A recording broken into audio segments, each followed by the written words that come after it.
大家好，我是超子。一个鸡蛋，2包面，3分钟做一道营养清汤面，汤鲜味美，营养方便，比烧开水还简单。10秒钟兑一个灵魂汤底，葱花、西红柿片，一点毛毛盐，少许白糖，少许胡椒粉，1勺生抽，1勺香醋。重点来了，放入1小块猪油。不吃猪油怎么办？放芝麻香油。条件好的再放几个大虾，倒入我家刚烧开的热水，把料汁冲开。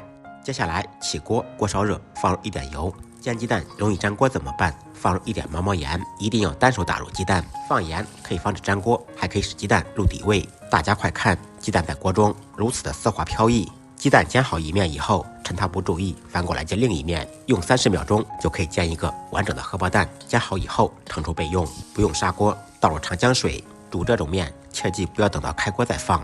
将近开锅时，下入面条，开大火把水烧开，水开以后煮1分钟。3开饺子2开面，做饭的规矩不能变。2次开锅，2次加入冷水，放入自己喜欢吃的蔬菜，再煮半分钟，面条就成熟了。煮好的面条放入刚才调好的汤汁中，放入煎好的鸡蛋，1碗汤鲜味美、热乎乎的清汤面就做好了。1碗朴实无华的清汤面，陪我度过了无数个清晨和夜晚。它像一盏灯，照耀着我的一日3餐。啥也不说了，兄弟姐妹们，有时间快做起来吧！再忙再累，记得按时吃饭。下期视频见，拜拜。